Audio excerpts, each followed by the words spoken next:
Hello, my friends. Hello, my life warriors, wherever you are in the world. Welcome to the Day In, Day Out podcast. Woo! Today on episode 307, I have Chinazom on the podcast today. I'm not going to I'm not going to embarrass myself by saying his last name because, like, yes, we went through an emotional journey. But hey, he is a high performance leadership coach, author, senior consultant, mental well-being, and change specialist. My God, how many titles do you need? How many people? How many titles do you need? How are you today, sir? Well, you are. I'm amazing, and I'm so glad to be here. You've actually cheered up my Friday, so it's been a great week, and I think you're going to make it even better with your Like, energy and warmth. hey, the energy comes down to Prozac and a lot of coffee. I don't drink coffee. There you go. But yeah, now this is the thing. Before we started this podcast, Chinazom here. He is like from the UK, but he is over in the United States of America. What part of the UK did you hail from? While I was in the UK, so I grew up in Southwest London, a place called Roehampton, Uh, near Putney, and then I moved. I went to university in Leicester, so I spent a lot of time in the Midlands, and then I moved to Balham, Southwest London. But before I left the lovely UK, I was Northwest boy, Colindale. So I was in Colindale for just over 10 years. So I've done the south and the north of London.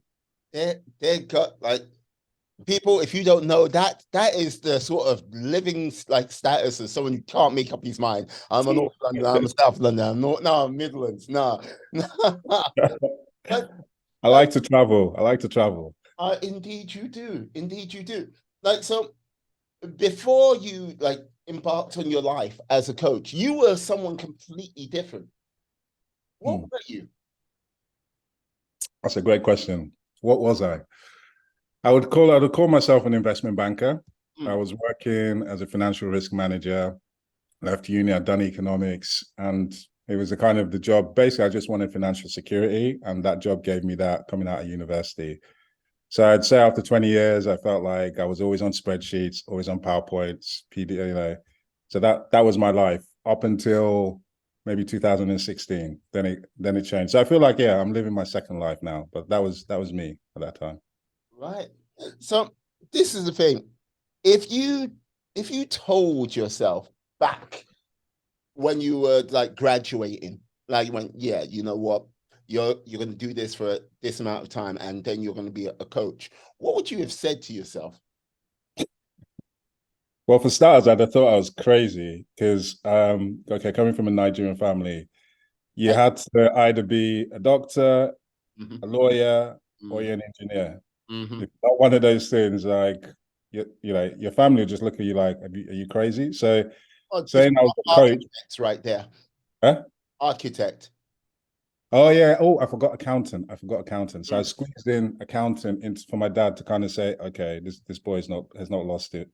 So while I was at university, if you told me that I'm gonna, when I get to nearly 40, decide I'm just gonna pivot my career and leave a job that gave me financial security, I'd have probably slapped myself and said, stop talking crazy. But that's what ended up happening, and I'm so happy that I did it because I do remember, like I was talking to a friend recently. She was a lawyer. We worked together for many years. I remember at the time trying to think I wanted to change, but I didn't believe it was possible. Like I didn't see anybody who was doing something that they were passionate about and actually making a living. Like, so I'm so happy I made that switch.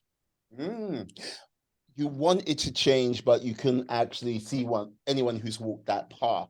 Like, Mm. so what triggered you to actually like, oh yeah, you know what? It's possible. What was that sort of epiphanal moment? It was actually, there's strange enough talking to this friend where where you kind of, when it gets too bad, then you have to be forced to change. And we were both tired of always going into work, tired, always stressed. And one day I kind of looked in the mirror and I was like, I don't want to be one. I hadn't had kids then, but I was like, I don't want to be one of those dads who keeps saying I just kept going to work for my kids, which I knew would have been a lie to myself. It's just because I was too scared to go and try something else. So she actually found this thing called career shifters. And we both said, okay, yeah, we'll give it a try. This is 2016, I think 2015. Yeah. I went to this career shifters. The person who actually found it didn't show up. So it was just me on my own. But I'm so glad that I went. It sparked that thing in me where, at first I was like, they were making us do all these exercises. Was something that you were really passionate about when you were a kid? You always went to. And I was like, okay, sports, but how's that going to give me a living? And then the other one is there a friend you can think about who really, really loves their career? And there was a friend that I had at the time. I never forget, we went on holiday. We're on the beach, and this person has got their book for work and reading on the beach. And I was like, who does that? And I always used to be intrigued, and she was a psychotherapist. But the way she used to talk about psychology started to make me think, that's actually what I love, like learning about people, the way they think and why they do the things they do. So I left that thing with just sports psychology. I was like, oh, this was a waste of my time. Like, why did I was tired. I'm now having to make my way back home all the way to Northwest London. But I didn't realize that had planted the seeds of like, okay, this is what you're passionate about, sports and psychology. And then the rest the rest is history, as they say. The rest is history. But I am also curious about, that first proper step into becoming the coach. What was that? Because hey, you're not going to get away with that. The rest is history. No. The first proper step is down to two people. So it's my wife. I would have never had the courage to have even attempted what I was attempting without my wife's, because she just kept believing in me and kept telling me that you owe it to yourself if you're so passionate about this. And another person, his name's Gary. So he's the first coach who let me work with athletes he was training. And I used to just go spend time. He used to train track and field athletes. So I'll just spend time at the running track and he'll just let me observe. And then I'll ask him questions. And then I asked him one time, do you think I'll be a good coach? And then he asked me, what do you think is involved in being a coach? And I remember like giving him the answer. And he just nodded his head. And that kind of left a spark in me that, okay, you know what, I think I should really push, I should really do this. And then my wife, I joined a group, young sports psychologist group, they're called NISP, so they're European group. And I'd given a presentation on your pre-performance routine. And like literally I was buzzing, the hair on the back of my neck was standing. And she started asking me like, what was it that I enjoyed so much about this? And I told her, she said, what would it take to do this as a career? Yeah. But I'd obviously have to keep learning. I'll never be an expert because I'm learning about people. So I'll have to keep getting my ass handed to me. And I'd have to get up and keep speaking about it because nobody knows what it is. And she said, okay, are you ready to do that? And I remember when she asked me that question, I was like, even though it felt so scary and crazy, I was like, yeah, I am. And that was the moment I made that decision and then decided, okay, leave the job and follow this full time. Yeah, because the reason why I asked, because like this is the thing, when the job you mentioned, like with like yes, in the realm of investment banking, you're like going, I didn't want to be that like father who just going to work for the kids and like yes, it was causing you pain.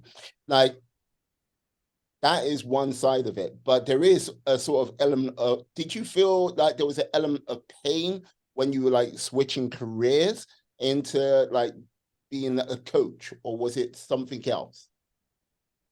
It was the most scariest thing I'd ever done, but also the most exciting thing at the same time. So I never forget when I realized I resigned from my job. I was walking away and just thinking, what the hell have you just done? How are you, like, what's your plan B? Like, what's your plan B? But then also being so excited at the same time that, oh my God, I'd been like thinking about it. I did a MSc. I'd been volunteering with this guy. I'd worked with athletes. So like this is 2 years getting up to this point where I was like, I finally did it. I've done it. But then for the next 2 years, what I didn't realize is like, you're in this no man's land where there was no guidebook of do this, and you set up a business. So I'm trying this, I'm trying that. Some will work, some will not work. And that bit was like every time it's almost like something's tapping on my shoulder. Have you finished messing around now? Can you go back and go and get go and get a proper job? And then obviously I found out that my wife was pregnant. We wanted to move to the US. That added even more pressure there. Okay, like you're about to become a dad now. Like stop messing around. But I kept feeling like, no, like this, like I have to make this work. I have to find a way to make this work. And come to the US. And this is why I remember coming to the US, even trying to explain to people what is performance psychology or what's a high performance leadership coach. And there's a big Nigerian community here. So I'll go around, they ask me, what do you do? And I remember one guy trying to explain to him for 45 minutes what I do. 45 minutes. And he still didn't, he walked away still thinking, okay, I'll try and put you in touch with a finance job. And that bit made me nearly want to just wave the white flag and think, okay, maybe I'm kidding myself. Like I need to maybe get serious about it. So there were a lot of doubt in yourself and dark times where you think, are you really going to make this work? Is this something that people even need? Yeah. No, like this is the thing. Like, yeah, I'm there's a point I will touch on. Like, yeah, I'm all I've got to say is, yeah, you have a slight crazy streak in you. I can see it in your eyes. Like, I'm just saying. But Okay. yeah, but like the whole thing is like when like with what you've said in your story, it's like, yeah, for people to change, truly wanting to move from where they are, a place of relative security, safety. Like you could say comfort, but you know what I mean, depending on what the day is, the day-to-day jobs like, it can be quite stressful, if you get what I mean. But there has to be a sort of a pain threshold someone has to get up to basically make them like, oh, okay, yeah, I need out. Because the amount of times you see people they kind of get close to that pain threshold, but it doesn't quite get them there. So Yeah, they're there and they're there for a year, 2, 5, 10 years until that moment where it's like, aha, this it, is it. This, yeah, and I need to get out. And then they do something either quite drastic and just like, I quit now, bye bye, see ya. But yeah, for people like yourself who've like, okay, yeah, I got to that pain threshold. Like you got there, but you didn't go too far over the edge. So you managed to keep your head and sort of bit like, oh, right, let me find that next step. Let me find mm, let me find something which not so much ignite your passion, but ignite like excitement within you. So like, oh yeah, yeah, this is the thing what I want to do. Because look, the amount of times you hear people go, follow your passions, and it's normally in front of like some big university graduation, and that yeah, made more money than like a small deity. And you're like going right, and they'll follow your passion. And you like, if you really sort of dig down in their life, you went, yeah, you just like played ABC again and again and again. It brought you a certain amount of income. I don't know if you're passionate about it. I don't think you are, but it's yeah. follow your passion. It's the quickest way to get broke. You know, it's like I True. I think I don't know if you've been finding that with like not so much like in yourself, yes, I imagine yes, but in other people you might be coaching now. Have is that been a sort of common theme, would you say? That's a huge theme, and I kind of find transitions. People, it's so scary Mm, to do what you said exactly. Follow your passions, because every time you look at someone, you're like, oh yeah, but you actually there was always something that didn't quite click for mm, you to actually think to make that jump, to leave that stability, to leave that, because when you're in a corporate job, even though it's stressful, but you know what you need to do. They tell you, you have performance reviews, do this, and you get paid. mm, And then to make that jump and think, can I actually make it? Will I be successful? And then if you have a family or you have other people dependent on you, there's that extra pressure as well. And I work with people all the time where I find now people are, I don't know, that pain that you talk about. Like yeah. for me, the pain was like, okay, it was a slow build up, but could I have carried on? Probably. I could have carried on. But maybe my case, I had somebody who was supporting me and telling me, but this is what you really want to do. But like I find now with maybe with the pandemic and what's going on with jobs, people being laid off, also technology is now coming in where it makes it more easier to actually follow your passion. A lot more people are now, they're now saying, okay, enough's enough. You know what? Life's too short. Mm. Like, I'm going to give this a go. If it doesn't work, we'll see. Uh, And yeah. I was going to say, like, sorry, like I was going to say, yeah, you had someone supporting you, but would you say you also had someone, in some respects, what gave you permission to sort of like go on to that next thing? Because 100%. Because when I think, and I thank my wife all the time, and that's a great point in that if she didn't support me, if she didn't believe in me, if there was just a slight hesitation of doubt, I don't think I'd have carried on, especially when things were really tough. Like we came over here, no job, a kid, all of a sudden we're having arguments about money, which I wasn't used to after, so long having financial security. But she never turned around to say, well, why don't you go and just go back and get this job? Still believing. And I don't know, that takes a lot of courage for her to do, because even me, I would be like, I don't know how you did that, and not think like, and not let the fear take over you. Of like, are you going to make this work? When are you going to quit? And so I love that point. It's like when you have somebody who gives you the permission, but not just the permission, literally when they say they're going to support you, like they literally support you with their heart and soul. Because what's funny is like even the people around us, family members, were still like, are you sure Chinazom hasn't lost it? Are you sure he didn't fall down somewhere and knock his head? Like, you guys have kids. Like, how the hell are you going to pay your bills? Um, yeah. So she somehow believed in something that I couldn't even see, and she couldn't even see, but she believed that, yeah, it would work out.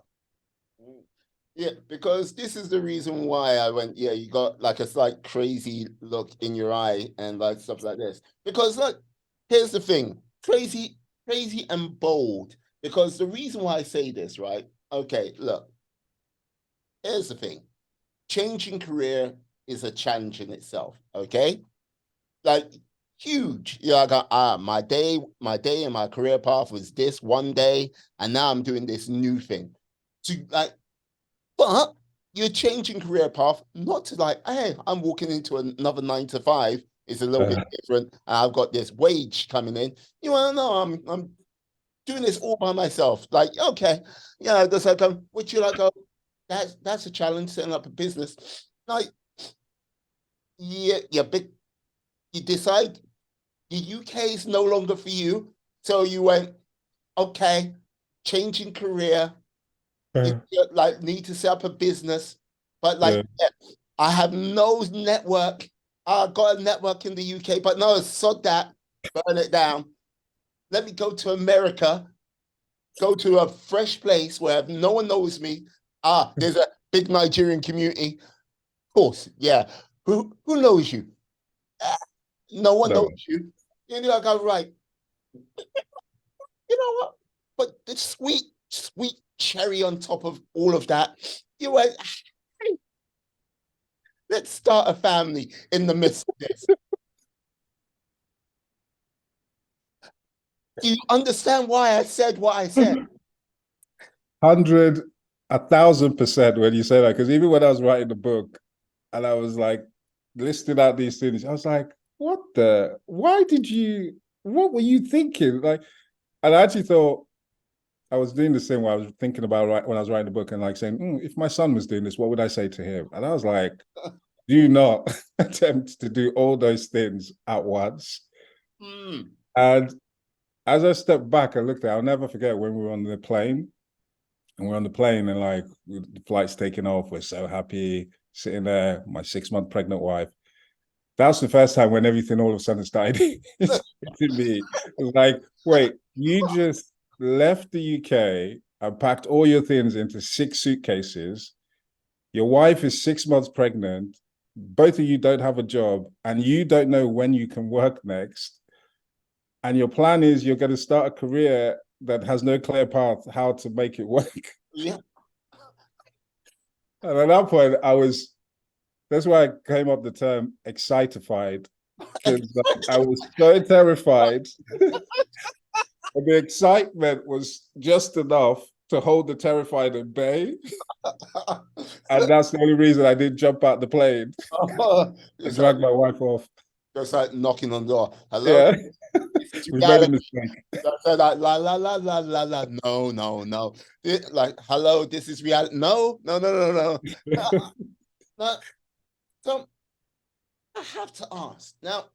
Look, like you've gone from north, like you've gone from South London to North London to out in the Yeah. Midlands, land of dragons. Look, I live in Leamington Spa at this present time. So, like, yeah, like 25, Londoner, born and raised. It's like, yeah, like the air's too clean. It's too clean. It's like, froze me, froze me out. Yeah, You but, need a bit of smug. You need a bit of but smug in that air. yeah, look, Leave the car running just for a little bit in the morning. I'm 2 steps away from there, sucking on the tailpipe, just like, there you go. That's the good stuff. Now, so you know this sort of alien differences, but now for you being a Brit in the States, Mm, what was that like? What has that been like for you? You've been there for 4 years now. How's yeah. that been?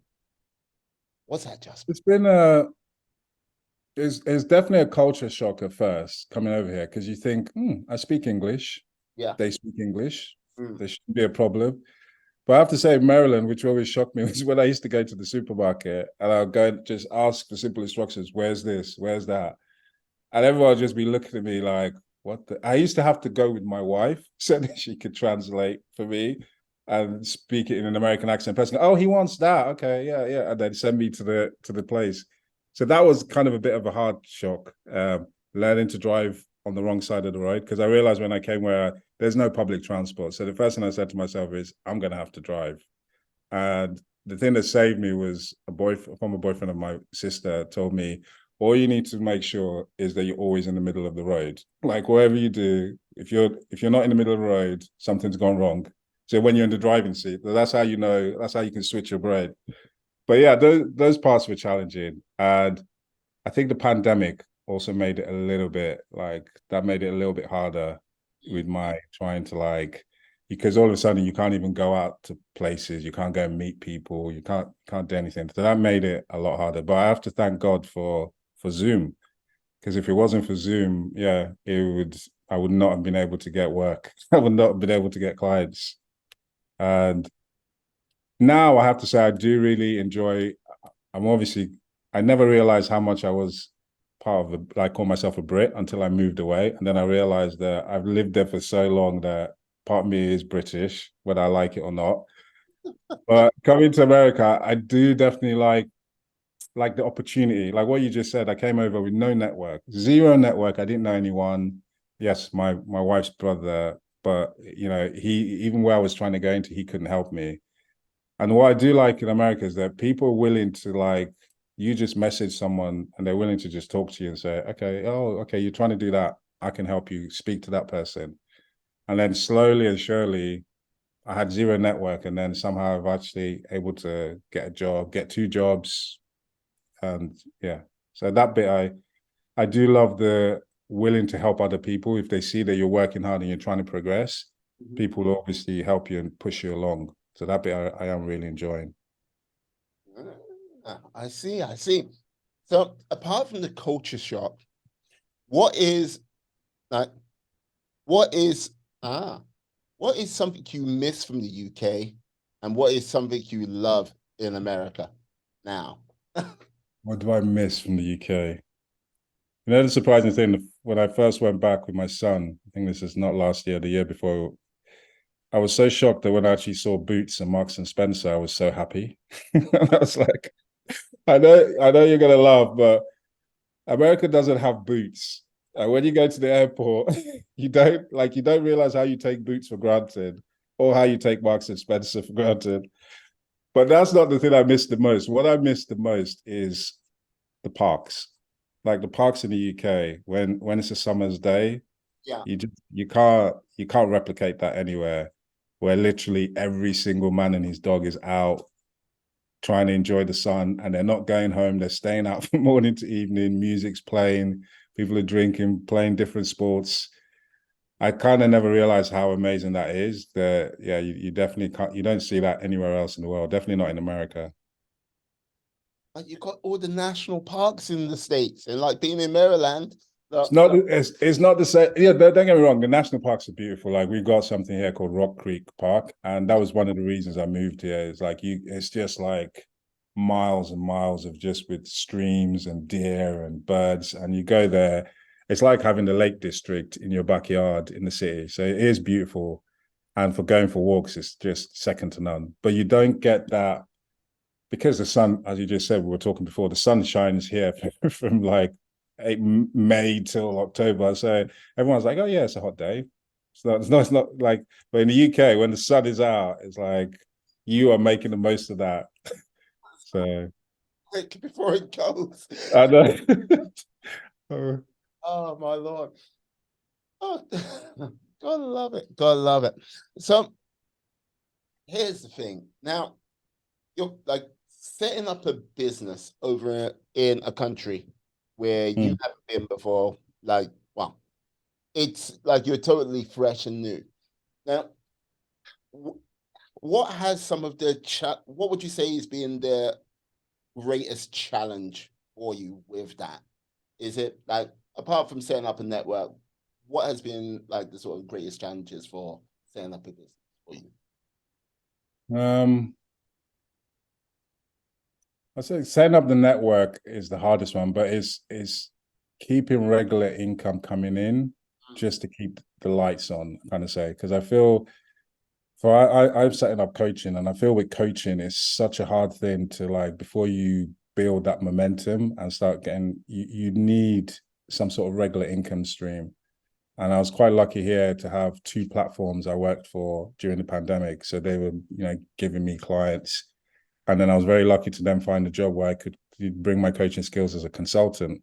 So that has been a big thing that's allowed me to then do all the training that I need to do, and also, keep, as I say, keep the lights on, because it's really hard when you're doing all this marketing and networking and everything, but you haven't got any clients or you haven't got enough clients. So that's definitely been a tough one to just finding income streams that just allow you to keep going as you build your knowledge, build your skills, and then find more clients.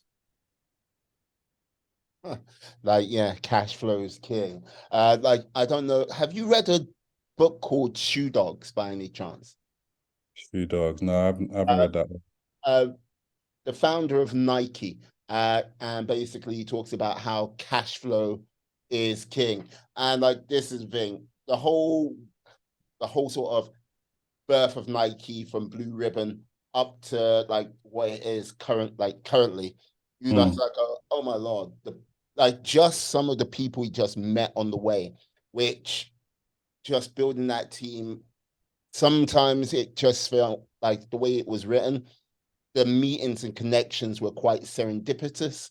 And mm, other times it was just like, yeah, he was in the room and like just the day-to-day hustle. It was quite mental. Yeah, to just say the least. Being like basically being screwed over by tiger shoes to like going, yeah, you have nothing. Your business is literally gone and still fighting that. And like just always came down to don't have the cash flow, we're dead in the water. And like, me, I think many a person who starts a new business, whew, ain't easy. yeah, Ah, yeah.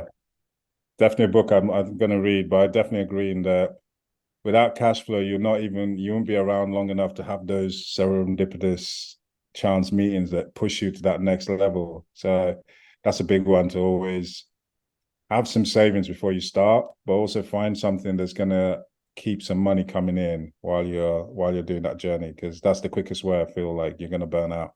And I think I learned that lesson from my first job.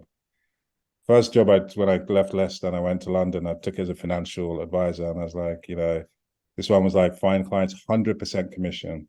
oh. And I learned a big lesson of don't live in a city like London. Like by the time you pay for your tube fare or you pay for lunch or you take anyone out, that's money gone. And when you're 100% commission, once that pressure starts to come and you don't hitting the targets, I was like, that was my biggest takeaway. Is like, if you're going to do this, have some savings or have something that's bringing cash in while you're building yourself up.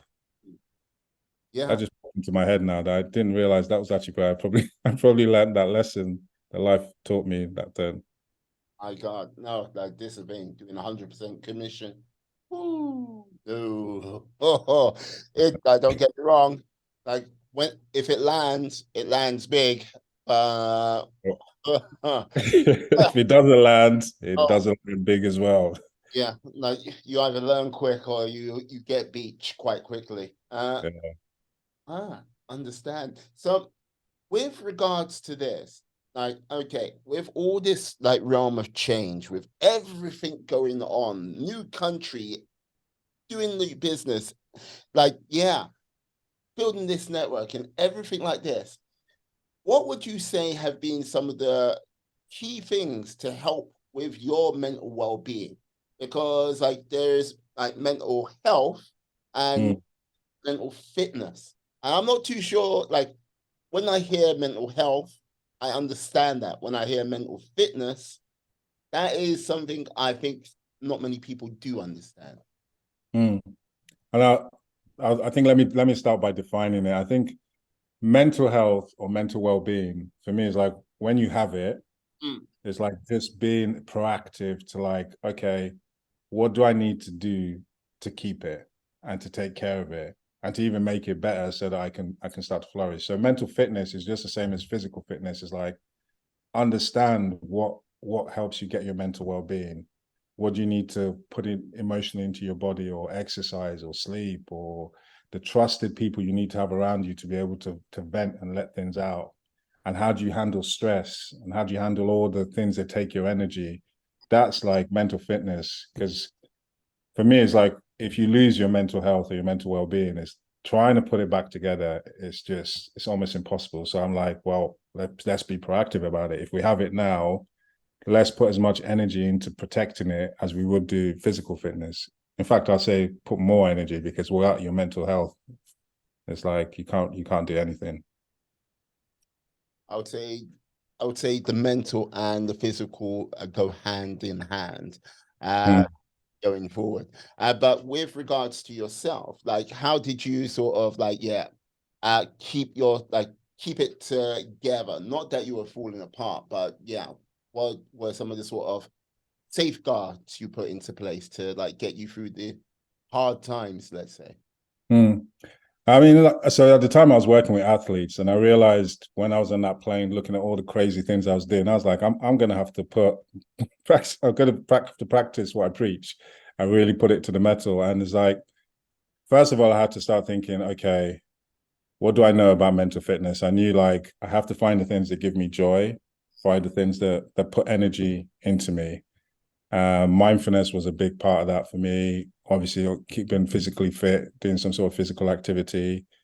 So I started to really try to cultivate that. And then I found that not being away from friends, I really had to find the friends that I could still contact to be vulnerable and to be able to share with, because I was going through a lot, becoming a new dad for the first time, all of a sudden trying to start this career. So let's just say my my plate was full. And even at the time, me and my wife were going through that. So maybe the person who I could trust on and lean on, I couldn't as much. So I really had to learn that, okay, how do you find other people that you can lean on, that you can share with to help get through that process? And then I started to think about like trying to start a business.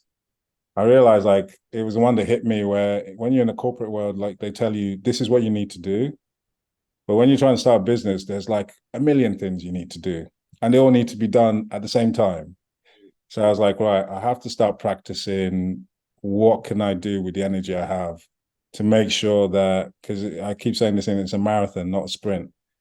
There are sprints in the marathon, but you have to make sure that you're there to keep going and keep going. So I had to like find a way of like, how do I choose and prioritize what I'm going to do to make sure that I still have enough energy for my family, I still have enough energy for myself to keep getting through that. And that was where, you know, just out of my passion during the pandemic, I was like, you know what? The best way to learn about this is to talk to other people. And then I started my own video chat series of, I think I called it the first one was hashtagging the new normal, just sharing with people like, okay, how are you dealing with this craziness? And that used to fill me with so much joy and amazement of just my friends in different parts of the world. And when you start talking to them, I was like, oh, you're doing that. Oh, you're doing that. And then as the conversation started happening, we all start learning from each other.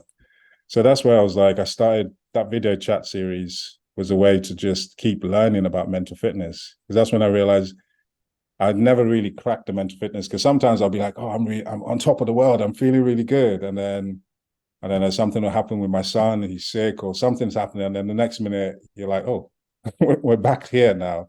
So I realized like I have to keep learning from other people because it's a constant journey, and the more I keep learning, the more chance I'm going to have more tools in my tool bag to be able to keep navigating the challenges that life's going to throw at me.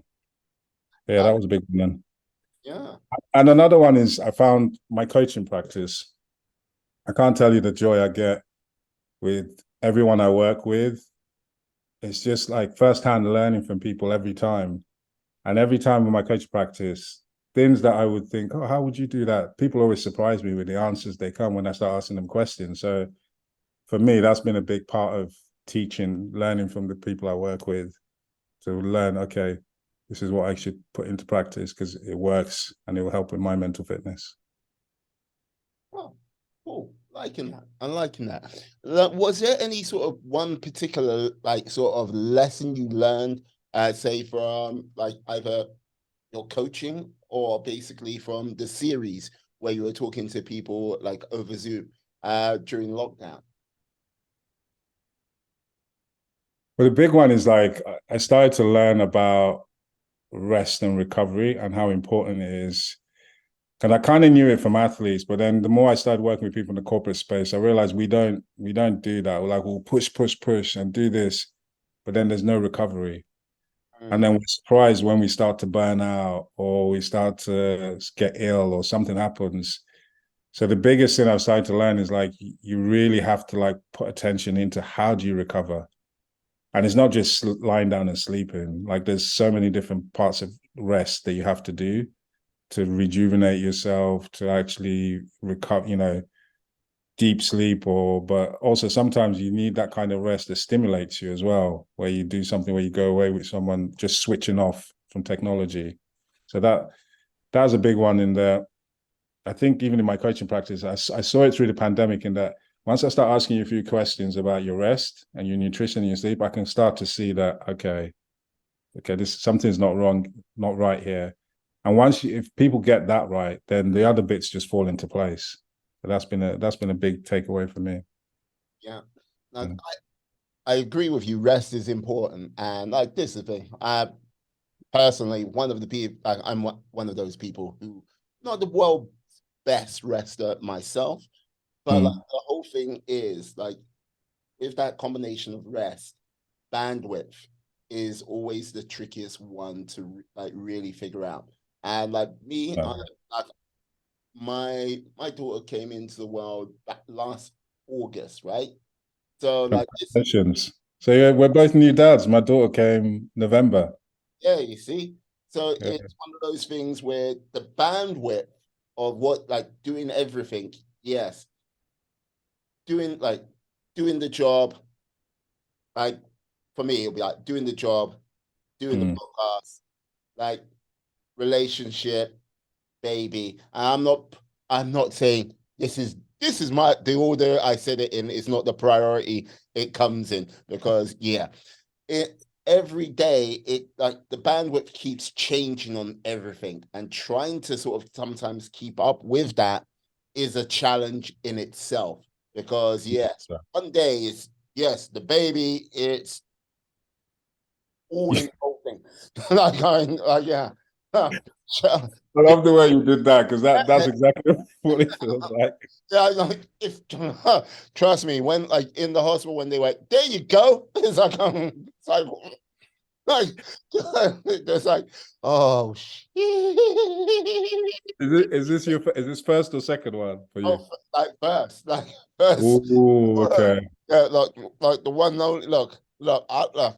At this moment in time, with one, I am a parent. Me and my lady, we are parents. Yes. With one, you are a parent. With Yeah. you are like some type of negotiator, always going at it 24/7. Like, with three or more, all you're just doing is just UN peacekeeping. You're outnumbered. Yeah, You're outnumbered now. just like that's it. I love when you just nearly said one and done because it's like I'll come back to you in 2 or 3 years. Oh, look, look. I know the universe is like, oh, okay, I'm gonna fuck you up. I know this for a fact. Don't like, I'm under no illusion about this. It's like, yeah. That's like I'll be like sitting here, just like surprise. That's like, yeah, the next generation of tears will be real, but that's a story. That's for another day. But I love that you're not under that illusion because things can change, things can happen. Yeah, like the whole thing is with regards to the bandwidth, trying to control, like when people like, oh, I need to control my bandwidth, can do that, but only up to a point. There's certain things you can go, yes, I can control this, I can control that, but circumstances and just things happening on a day-to-day basis will take like change that radically each and every day, 100%. depending where you Yeah. are. And I think what sometimes drives people a little bit crazy is they believe they have control over everything. It's like, yeah, but you don't. It's like if you walked out when it's raining, you have no control of when like rain will hit you regardless. Someone go, I've got an umbrella. Yeah, the wind changes and it just still gets you right in your face, you know? Yeah. I don't, True. yeah, And but that's sorry. that no, I love the question that you asked because that's something that always impacts your mental fitness. Sometimes, especially when you have kids, it's completely out of your control. And you have to, like, my daughter was the biggest blessing in the world to get her. But I knew after the first child that, okay, this is really going to test you. And I love what you just said. Is like, I remember being a dad the first time during the pandemic and trying to work, and you're like, yeah, but we've got to show up for work. And it's like, no, your son doesn't know that when he's sick. Like if he gets sick, everything just goes out the window. And I've started having to learn that exactly what you just said there is like things are not always in your control, and you have to be okay with that thing you said about you didn't put them in priority, but sometimes it's like you have to say, oh, I wanted to do my podcast, or I wanted to work with this big client. But then once your son is sick or somebody else is sick, that's taken over that day. So you have to just be okay with that. The other one's going to have to wait. And that's quite a hard thing, especially when you're running your business or you have a job. You need flexibility because, and I'm hoping now, definitely with the employer I had, they started to notice that people were struggling with those things, and they give you that flexibility where you can say, some days you just can't. It's out of your hands. You just can't come in, and you have to start being okay. And it just popped into my head now. Self-compassion is a big part to kind of just saying that some days you just don't have the bandwidth, and it's not a bad thing. It's just that day something else is taking the priority and taking your energy. But you know what? You'll come back to it tomorrow or the day after. But the world is not going to end as long as you give yourself that kind of grace. Yeah, no. Uh, as long as you keep trying to show up as much as you can with regards to it and knowing what truly is important at that present time. For Uh, sure. and I think many people don't actually understand what's important because they think they know. Yeah, and that's a constant learning process because even for myself, I'm still having to learn where this is something that I do, I coach it, I practice every day. But I will not, I will hold my hand up and say some days I get the bandwidth completely wrong. And I know I get it wrong when I go to pick up my son, and then all of a sudden I'm more stressed and irritable than I should be. And I was like, you work too much now. And now your son just wants to play with you and you can't play with him. So I have to keep like learning, like, okay, you really should be switching off at this time because my priority is my children and spending time with them. So it's a constant learning process that you have to keep adjusting and but if you, I think it's a really big one to get right, because if you don't get right, you lose the one, then it'll be too late. And then you've been chasing something that you thought was important, but it wasn't really important now that you've now burnt out and you're not able to be there for your children or your family. So that's something I always see in the coaching work where, oh no, but my job asks me to do this and they book this meeting at this time, or if I don't fill this out, I'm going to lose. It's like, is that really, are you sure that's really important?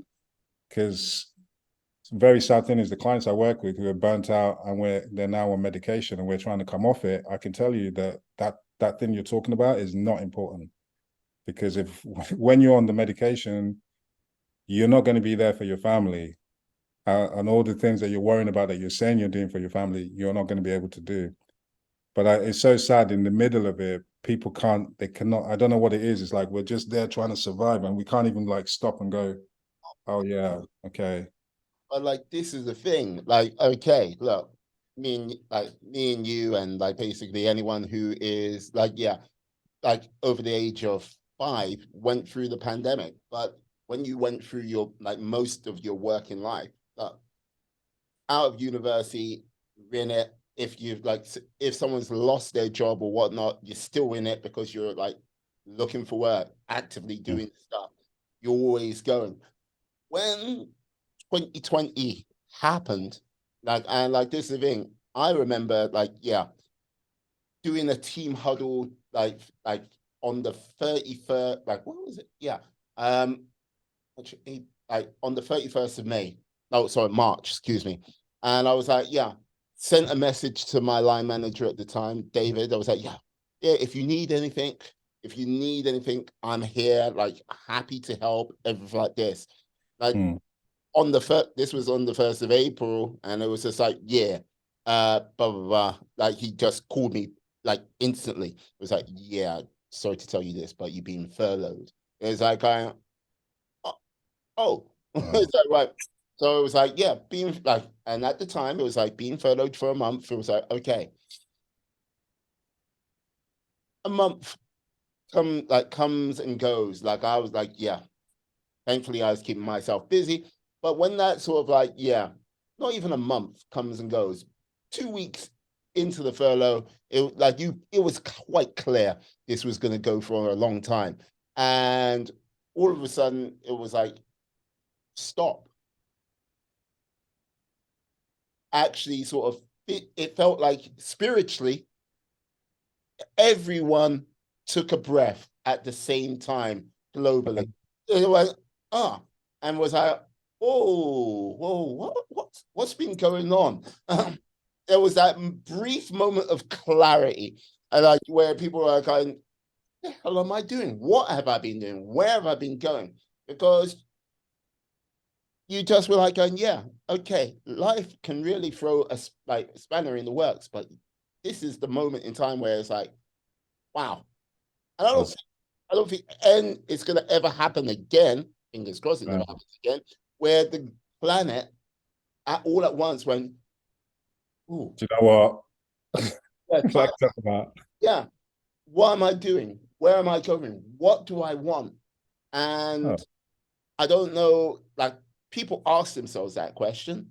And like if some people answered it or they like moved in the right direction to like get to that get to that moment of clarity, truly. And I'm not saying happiness, but in a better direction where they might want to be, fine.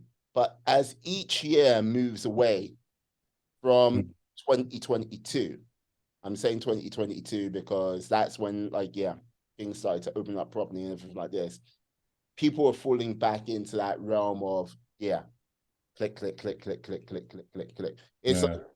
It's like when you lose someone, like, you know what I mean? They shuffle off this mortal coil. For 2, 3 weeks, you're like, going, I must change my life. Everything's got to be better and everything like this. But you soon forget Yeah. because the thick of it. And I think that's what's happening with a lot of people. They're starting to forget and they're not really finding their direction or finding their way. And fighting for that is a hard thing indeed. Like you have found your way, you found your like second calling, which bravo to you. Helping other people find that second calling, getting over that fear, getting like, you know what I mean, finding Mm. that direction. Like, like, does it seem like it's getting easier for some people out there, or is it getting harder as time moves on? Find that from your observation. It's a great question you asked, because you've actually just hit a nerve in me that's made me realize that was like, I don't wish the pandemic happened. Like, let's not mistake that, because a lot of people lost their life during the pandemic. Yes. But it's like we've never had a moment like that in history where everyone got to stop and just ask those questions you were saying, Mm. like, you know, what do I want to do? What? And it was the first time where we all stopped and started to. And I feel, to me, that's why this mental fitness even came about, because all of a sudden I was able to start having conversations with people. I just found people were being more vulnerable. People I'd known for 20 years. I have conversations with them over Zoom, and like, they'll be saying, I'm like, Jesus Christ, you've never shared this with me. So I felt like there was just an opportunity that was starting to happen. And it pains me, you're right. 2022, I started to see, it was like when corporations started opening up and they're like, okay, you know what, we need you guys to get back to the way it is. Like, forget this remote working thing. I need to see you. So then all of a sudden people start traveling, and then we get back to this busy thing. And then it's like we forgot everything that happened during the pandemic, everything that we learned. And as you just said, that now is just, I've just realized that's another calling that is I have for myself. Because, okay, with my coaching clients, I can help them, I see it working. But there's a friend who just, I spoke to them recently, and they're trying to make this transition. And it's like, as I'm seeing them, it's like, you have to make this transition. Like, you owe it to yourself to share with the world the gift that I know that you have. But it's so hard. It's so hard now that everything's opened up. There's job offers over here. There's this, you know, and the person has to keep the lights on. And I think it's, if it carries on going this way, it's probably going to get harder, because it would be so easy to just slip. There was a reason we did that before. It was easy to just not think too much and just go. Mm. But I also feel like there's still enough restlessness out there. And I'm hoping that we can keep that restlessness going and asking those questions, and keep trying to live the way what we learned during the pandemic, so that, and I feel now with the technology we have, it's not that crazy to follow your passion. It really is not. So I think it's getting harder, but I still think there's a lot of opportunity there, because the conversations I had with people, I'm still having those kind of conversations, and people are still being more vulnerable. They're still being a lot more courageous, and they want to take those chances. So it's just keeping that fire lit for as long as possible to see what happens from that. Excellent. Like it. I like it a lot. But like, yeah, sort of going back briefly to bandwidth, and I have to ask this. Like with everything you have going on, like how did you get the time to actually write a book? Because come on now. Come on now. It's like you're doing a lot of things. Like, oh, you know what? I'll throw in a book in the same time. Do you know what it is? It's like, it's when you are following your passion, it is a bit more effortless. And I'm not saying that writing a book is so easy, but if you told me to go and write a book about financial risk management, which I did for 20 years, I could not write a book about that. Sorry, No. I blacked out for a moment. Yeah, I know. I know. I'm And that back. used to happen to my friends whenever I used to try and tell them what I did. They just black out. But you try and tell me to write a book about something I've been living for the last 7 years, and I've done countless workshops. I'm constantly posting stuff on social media. I'm constantly talking about it. It's like the other day when I was like, what are my hobbies? Because this was my hobby when I was working, but now it's like, this is what I do. So I had to like, damn, I need to find new hobbies. Because so it was a lot easier. And also I had a coach, and the coach was the one where I was saying, oh, I'm thinking of writing a book. It was like, hey, you should. in fact, do it in 6 weeks. And I was like, is What? this man? Yeah, no, I said, is this man crazy? He said, why not? And I was like, I'm just about to become a dad, right? I've been telling you that. And he's like, yeah, but you can still do it in 6 weeks. Then he was like, okay, let's break down what's involved in writing the book. Okay, you need the creative part. You need to create the story. All right. Mm. You like doing that? Yeah. Okay, do that. How long will that take you? Okay, 4, 5. That took me 6 weeks. Okay, what's the next part? Okay, you need to start going through it like a professor, checking it. It makes sense. Okay, how long is that going to take you? Okay, now you do the editing. And then before you know it, and then I went to start asking other friends who'd done it, and they start giving me tips. One friend in Australia is like, yeah, I've written a book. The best thing to do is just talking to a voice recording for 20 minutes. He goes, can you do that? I said, yeah. So that's a chapter. I was like, what? And he said, the best advice he gave me is never start with a blank piece of paper. Start with that and then start to read and edit it. And yeah, before I knew it, had the first draft of the book, started working with other people to help me do the book cover, help me do the layout. How do I post it on Amazon? And the next minute, the book was there. So it's I feel like it's crazy when you're doing something that you're passionate and you surround yourself with trusted advisors. It's mental how you can do stuff where if you told me that I'm going to write a book while I was about to become a dad for the second time, I was like, I was actually looking at my coach like, oh, this guy's crazy. I knew he was crazy, but I wasn't sure. But now I'm sure he's crazy. But it's Oh, doable. my God. Because like this is the thing, like some people might be surprised that you being a coach, having a coach to sort of like, you know what I mean, a coach slash Yeah. mentor to like, yeah, guide you along the way and sort of push you into directions and places which, you know what I mean, uh, definitely not in a comfort zone situation. Like it, people might go, why do you have a coach? You don't need a coach. You're a coach yourself. That's crazy. You I know? don't know. You know what? I have two coaches and I'm about to get a third coach because I realize I see the importance of what I do with other people. The importance of like talking and not having conversations in your head. Streams of like once you start saying things out loud, you're like, oh, there, that's a stupid idea. Okay, no, that's a good idea. So I see the importance of having a great sounding board. So I have one coach I've been working with, and now I have another coach. She's a nutrition coach. She's amazing, and trying to get another coach as well because before I used to. It's good to have friends, but your friends are not the same thing as having somebody who I call like a trusted advisor who's there just going to properly listen to you, not listening just to give you their feedback, and then ask you questions that's going to challenge your thinking and make you think of things from a different angle. And I can't tell you how magical that is to have access to someone like that. Is it because they're connected, but they're kind of disconnected as well? You know what I mean? It's not that they're disconnected. They're really focused in you doing well. That's their whole premise. They're there because sometimes when you chat with your friends, if you notice, sometimes your friends they're not fully listening to Mm. you. But this person's there because he wants you to do, or she wants you to do well. So that's the whole focus. And then if you think about it, that's all they've been doing, having conversations with so many different people. So if you think about the knowledge, the way they can ask you questions to kind of bring things out of you. And this is why I don't coach my wife. I used to coach my wife, but I had to know that because what you said Don't about, be crazy. Don't be crazy.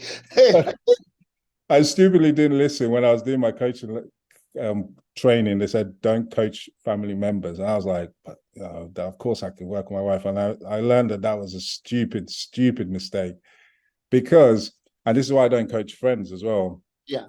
Your friend, like the people I coach, they know I'm there to help them. So when I say something, it's like, this is to help you.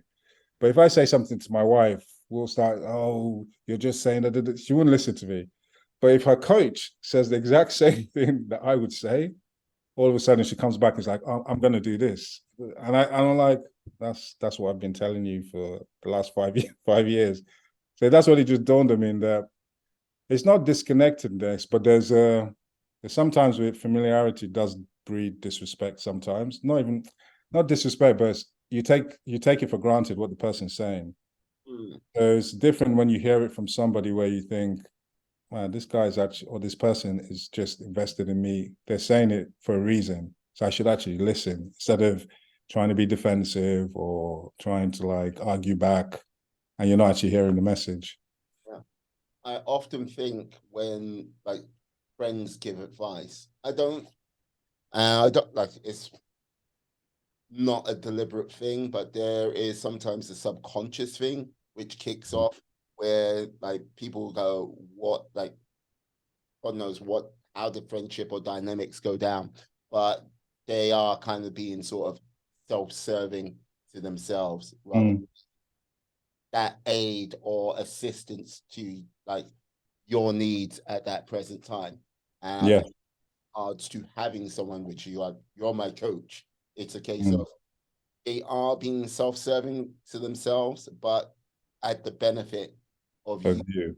And the one thing which coaches don't give you advice, they just ask you powerful questions. So it's up to you to decide whether you're going to take that question on board and think, okay, what does that mean? But friends give you advice, and quite frankly, they no business giving you that advice because it's not. They have no skill set in it.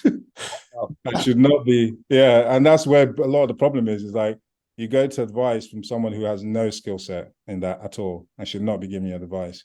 Whereas if you should go to a therapist or a coach who can actually ask the questions and bring the answers that are already inside of you. How would you do that? You know, what would you do differently? And then that's where you get the thing that can the thing to push you forward. yeah. Yeah. Pushing forward. Easy said, harder to sometimes I'll execute. execute Yeah. for sure. And like that's the thing. I think a number of people are stuck in the saying and not actually getting in with the doing, the execution and pushing themselves forward in onto that next level. To like because here's the thing. Everything everything you've done with the conversation we've had today, look, there is not one bit of your like journey from like finance into coaching, which I go, that was easy. That was a laugh and a giggle. Like, look, you've moved to one of the hardest countries on the planet to get into. You know what I mean? I would say Australia and New Zealand are most probably a tougher places to get into rather than the States. But that's not easy. Everything you've done has not been easy. Everything which you've done up to get to where you are right now has been a challenge. Yes, you may have enjoyed this challenge, but it's not been like, yeah, let me sit down, turn on the TV. Yeah. That wife sitting next to me. Yeah. Number one child sitting there just chilling. Number two child sitting down just chilling. Yeah. Peace and love, baby. Am I wrong in saying that? Or am I, It, I, I, we, we am I we right? do have those chilled moments, but you're right. It has been a challenge, and it's definitely completely different to the life I had before. And now when I think about the life I had before, I was always looking for when are things going to calm down and when are things going to be stable.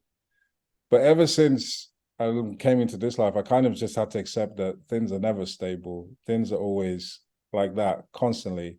And is you finding the way to be able to like sit down with the wife and the two kids and enjoy those quiet moments while you're still pushing Mm. and pushing yourself. Yeah. You're okay there, man? I You, am, yeah. you seem to just power down on me. It's like, I don't know if you just went to, like, I'm not too sure where you went to in your head, right? It's like, it's like, No, I think I'm trying to share the accepting this thing that I'm always going to be pushing. And it's something that I still struggle with because for 20 something years, I was the complete opposite. So times in like where uncertainty comes, the kind of old me will want to come back and like, okay, right, we need to batten down, we need to get stability. And then I kind of realized that that's just nonsense. It just doesn't exist. There's no, like, I'm not in control of it. What I should do is actually just get ready to go with the waves, and then still find time to enjoy it while I'm going with the waves. Because I like all this challenge. Yes, it's been a challenge, but at no point did I think that I was like always rushing and always, because I would not be here. So I've found ways to enjoy it, but kind of accept there's a lot of stuff that's not in my control, and that's just the way it's going to be. The sooner I can accept that, then I can actually, when I do come to push, I can push in a better way. No, I hear you. I hear you. Now, this is the thing. You've done the book, like, and now, like, yeah, you're you're getting into the realm of podcasting as Yeah, well. Uh, it's you're you're the Energizer Bunny of coaching at this present time. What's going on? Like, yeah, like your podcast. What's it going to be about, and when's it going to launch? It hasn't launched yet. From my it hasn't launched yet. It's launching on June the 5th, so on Monday. Thank you so much for reminding me about that. It's so so I've been doing huh? I said someone's got to do the job. Come on now. I nearly forgot actually. I was like, yeah, I've been doing the video chat series. My wife kind of always coming up with brilliant ideas, was like, why don't you launch this as a proper podcast? Mhm. I was like, okay, at least for this period while I'm trying to get the book out, I was like, okay, let's do it as a proper podcast. And I'm so the first two guests I've had, just well, actually I've recorded two already. They just blew me away with. I went for people who were really pivotal in my journey, who have always, because that journey would have been so tough Mm, if I didn't meet those serendipitous people that you talked about along the way. So on the second episode is a lady who, this was when I first started out. I had no website, I had nothing. I'd just been coaching with some of the athletes, and she sends me an email. I was like, I've heard about you, the work you're doing, and I realized you're going to be the person that's going to do great work with my son. I was like, I had to show it to my wife. I was like, is this a prank? Like, where did this person get my email? But she was so sure that I was going to do good work, that the way she put the faith in me at that time in my career, like, really, I was like, okay, I have to step up. If this woman believes I can do this, I can do this. And she's always been such a great supporter. So doing the video chat with podcast with her was amazing. And the first two people were the crazy coach I told you about, who he came on, and another friend who was one of the people who helped me in reviewing the book and giving so much great feedback. And it just blew me away. Like, the conversations that I have, they open my eyes even more about what does mental fitness mean?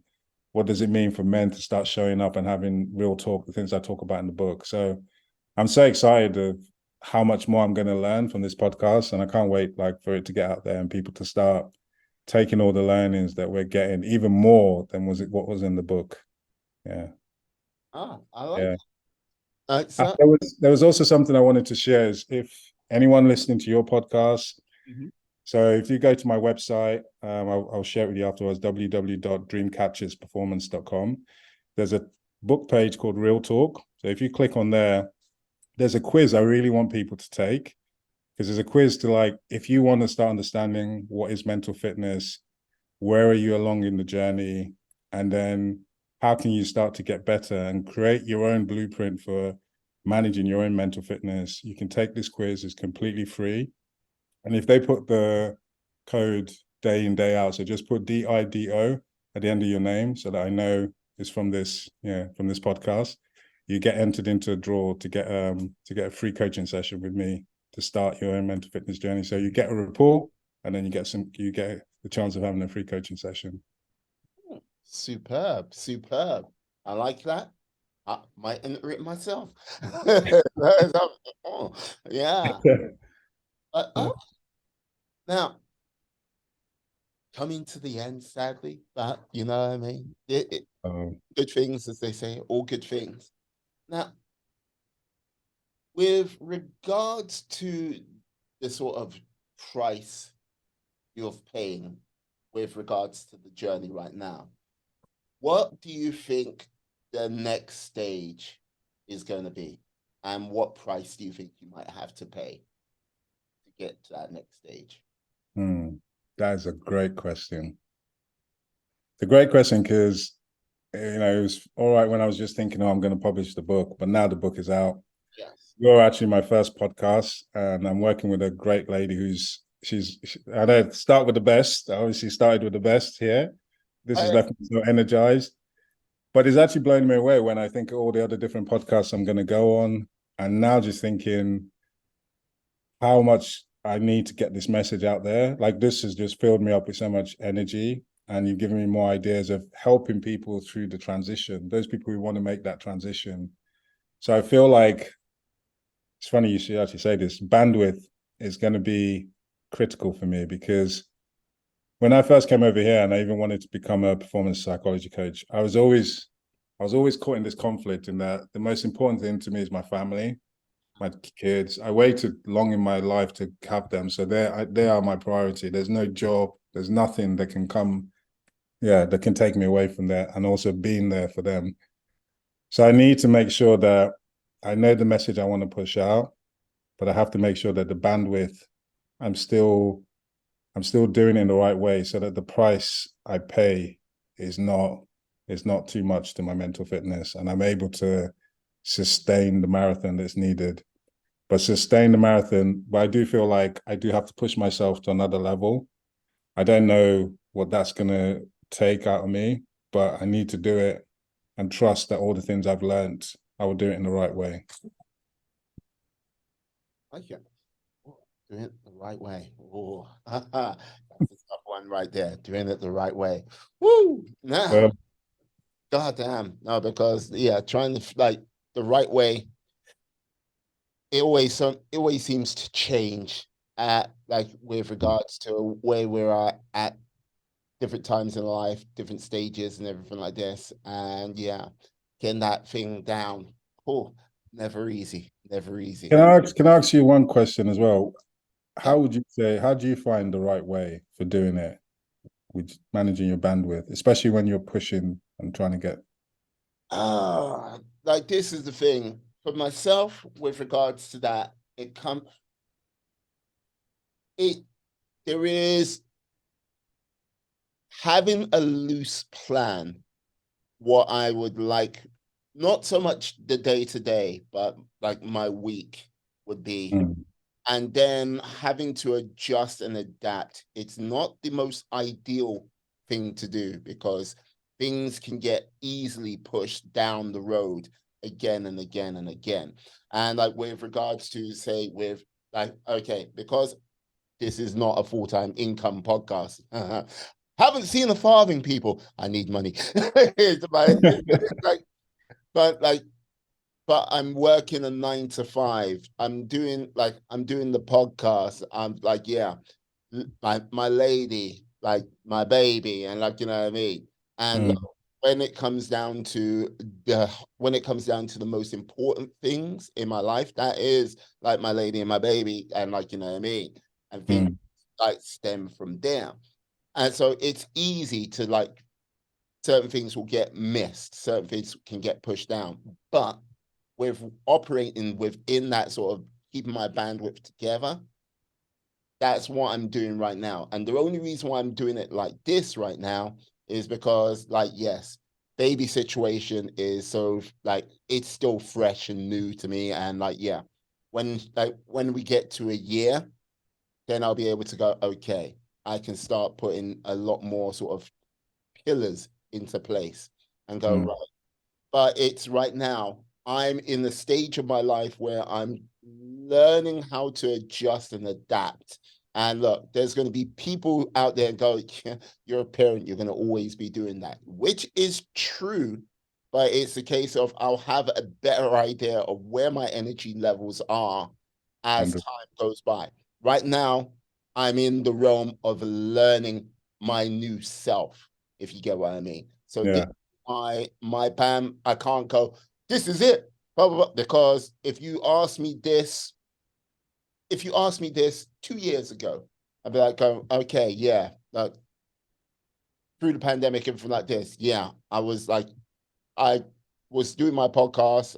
I started it in 2019, kind of stop, start, stop, start. And then I started it in 2020, sort of February time. And then pandemic hit and I was like all in, focus.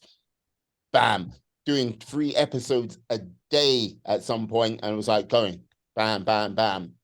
It went from 1 episode a week to 2 episodes, like because I was like, yeah, I had podcasts lined up until like mid next year, needs to get them out. And it was like, yeah. So like fitness, podcast, like lady, everything like that, yeah. Liverpool, it's like, yeah. It was like very sort of structured, very sort of like, okay, and go. And I could do that now, but I'll tell you this, like I will be near to dropping left, right, and center. And look, I tried to keep myself in shape by getting up early in the morning, running, going to the gym, everything like that, which is a challenge in itself. I doing the 9 to 5, working, which Yeah. you know what I mean? And like you go, right, doing your job, great, no problem. Money in, money out, no problem. Keeping like the relationship, family, all of that together. And now, yeah, with like baby in the mix, you're like, all right, oh, Whole new world. oh, whole new world. And people are like, oh yeah, when do you have time for yourself? Like, so it's surprising. You do have more time than you actually expect. But Yeah. the difference is you don't ever, like for me, I don't ever switch off because it's like always like now ticking in my mind, ticking in my mind. So now Yeah. that sort of is one of those things which it takes energy away. So trying to find an equilibrium for all of this right now, that is my sort of greatest challenge. And I think I'll have some sort of semblance maybe in a year, when it like thought it hits a year to 18 months, because Yeah. then it'll be like, right. But that's where I would say, yeah, that's where I'll be like, okay, I can do this, while keeping all of that in not so much a realm of order, but yeah, more of a locus of control. I love that point. And I love, yeah, it sounds like you're working on your mental fitness and you already understand that when you become a new parent, that is a tough, it's not gonna always be like that. Even like now, by the time you get to the second kid, if you do have a second kid, I don't want to Hey scare man, you. what the hell, man? Get like, I hey. don't want to scare you, but you get better. You get better. You start to learn about your kid. Your kid will start sleeping through the night. You and your wife will just start to figure things out. And you know what is amazing with a kid? Teaches you how to prioritize. Just like what you said, when people think certain things are important, you have a kid and you start seeing, like, you find like, why am I? You just start knocking things off your list. Like, I'm not doing that. So Mm. it's very good for learning how to prioritize. Oh, absolutely. So yeah, so like this is the thing, getting like bit by bit, I'm working on getting that, like not so much getting control of everything, but yeah, making sure things are in order with Yeah. my mental health, uh, mental fitness, because ultimately there is going to be days, like painful days, which are going to really test me, and Mm. being able to face those days will, God knows what form it will take, but it will come, like it's coming. You know what I mean? I can't say it's not coming, because anyone who's living life will have those challenging days come up to them. And if they don't say, if it doesn't affect them, you know what I mean? There's something a little bit broken, like that, you know. Sure. Yeah. Yeah. Ah, sir, can you tell the lovely people how they can find you on these interwebs? Because you've been great today. Fantastic. Oh, thank you. Thank you so much. This has really filled me with so much joy and energy at the end of the week. And yeah, you can find me on my website, which I'll share with you, www.dreamcatchersperformance.com. I'm always on LinkedIn, Chinazom, Sunny Wabweze. Just search for me on there. I'm on Instagram and Facebook as well, but I'd say LinkedIn is the best way to get to me. But I like to stream everything through the website. So please take that quiz, go on the website. You can grab the book. You can message me through the website. I'm always looking at it. If not, connect to me on LinkedIn as well. And also, yeah, stay tuned for the podcast, which will be coming from next week. Brilliant. Thank you for coming on today. Brilliant. Thanks so much for having me. It's been a pleasure. Honor. And I'd like to say thank you to you, my friends, my life warriors, for sticking with us to the end of the show. It's been brilliant. Please stay well, stay safe, be awesome, be excellent, be fantastic. Be all the positive bees you can be in this world and then some. Have a great day, guys, and keep pushing forward. Peace. Bye-bye. And we are